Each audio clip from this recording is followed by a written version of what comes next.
Good morning అండి. ఈవేళ మనం మాట్లాడుకునేది విశాఖపట్నంలో ఎలక్షన్ నోటిఫికేషన్ పడిన తర్వాత ఒక కంటైనర్లో 25,000 టన్నుల డ్రగ్స్ దొరికినాయి. అది సంధ్య యాక్వాద్ అని అన్నారు. కానీ ఇప్పుడు ఉన్న రిపోర్ట్స్ ప్రకారం, మన దగ్గర ఉన్న రిపోర్ట్స్ ప్రకారం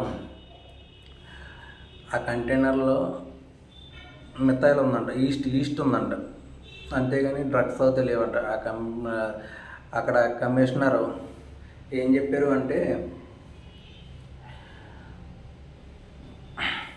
సంధ్య export and PVT limited and MIG 25A and బై colony and near post office Visakhapatnam.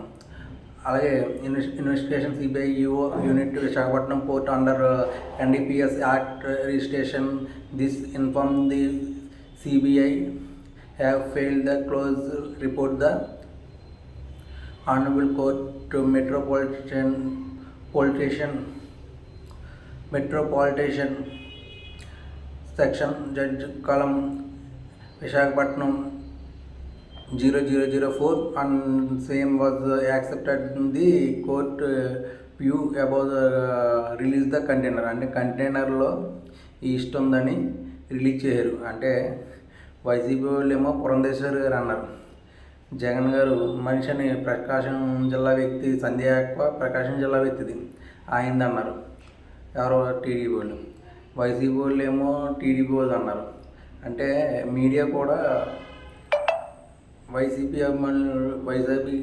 సంబంధించిన మీడియా అయితే టీడీపీ అన్నారు, టీడీపీకి సంబంధించిన మీడియా అయితే వైసీపీ అన్నారు. అంటే ఎంత దారుణం అంటే, ఒకటి ఈస్ట్ కనిపెట్టాలంటే మహా అయితే ఒక నెల పడుతుంది, 2 నెలలు పడుతుంది, మరి 6 నెలలు అయితే పట్టదు కదా.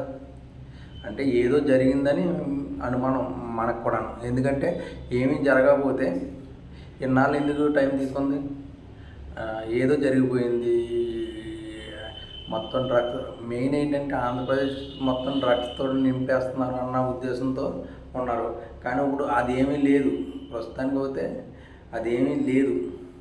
అది గొప్ప విషయం, మంచిది. ఎందుకంటే 25,000 టన్నులు అంటే డ్రగ్స్ చిన్నది చాలు. కొకైన్ కానీ హెరాయిన్ కానీ అది యువత మీద ఎంత ప్రభావం చూపిస్తుందో అందరూ చూస్తున్నాం.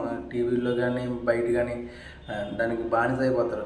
అలాంటిది లేకపోవడం అది గొప్ప విషయం. ఎందుకంటే ఇది ఈస్ట్ అయితే వైన్లో కలుపుతారు. అది మెయిన్ ఈస్ట్ వైన్లో కలపడం వల్లనే దానికి కిక్ వస్తుంది, లేకపోతే అది రాదు.